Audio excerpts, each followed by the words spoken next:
గొప్పవాళ్ళను చూచినప్పుడు, పెద్దవాళ్ళను చూచినప్పుడు ఎవరికైనా కొంచెం అహంకారం తగ్గి వినయవంతులైనట్టు మన సాంబయ్య గారు కూడా వినయ విధేయతలతో గోవిందుని ఇంటికి వెళ్ళి, గోవిందుల వారు, మన స్వాముల వారు దీక్ష పూర్తి చేసుకుని వస్తామని చెప్పారు. నన్ను తన ప్రతినిధిగా పంపించారు. మీ అమ్మగారు పుణ్యాతులని చెప్పమన్నారు. ఊరికందరికీ తల్లి లాంటి వారు అని చెప్పమన్నారు. వారికి చాలా దగ్గర వారని కూడా చెప్పమన్నారు.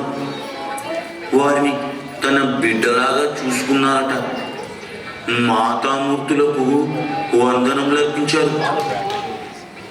మీ అమ్మగారి ఆత్మ సంతోషించి మోక్షం పొందాలని వారు పరమాత్మను వేడుకున్నారు.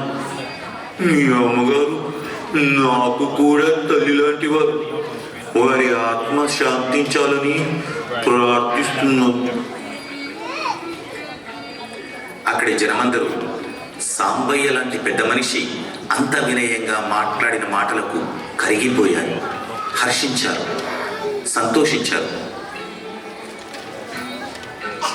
కొద్ది రోజుల తర్వాత సాంబయ్యకు తమ కూతురునిచ్చి వివాహం చేయడానికి కొందరు ముందుకు వచ్చారు. మన సాంబయ్య గారికి కూడా పెళ్ళైంది. సాంబయ్య గారు ఆనందం పట్టలేక స్వాముల వారి దగ్గరికి వచ్చి అన్ని ఉంగరాల్లో కన్నా ఖరీదైన ఉంగరాన్ని స్వాముల వారికి కానుకగా ఇచ్చారు. మరి కొద్ది రోజుల తర్వాత సాంబయ్య గారు, మన రామయ్య లేడు?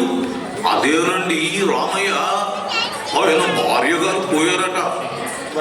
మీరొక మాసం స్వామీజీ అనుగ్రహం చేత బోధార్చిన తీరు చూసి మన పల్లె అంతా మీ కరుణా హృదయాన్ని హర్షించారు. మీ దశ తిరిగింది, మీ చిరకాల వాంఛ నెరవేరింది. ఇంకొకసారి మీరు స్వామీజీ అనుగ్రహం పొందితే మీ దశ ఇంకా తిరిగి దశ దిశలుగా మీ పేరు వర్ధిల్లుతుందని అనుకుంటున్నాను.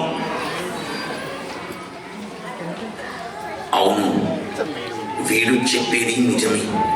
కానీ మనకి పాఠం వచ్చేసింది కదా, మార్గం తీసిపోయింది కదా.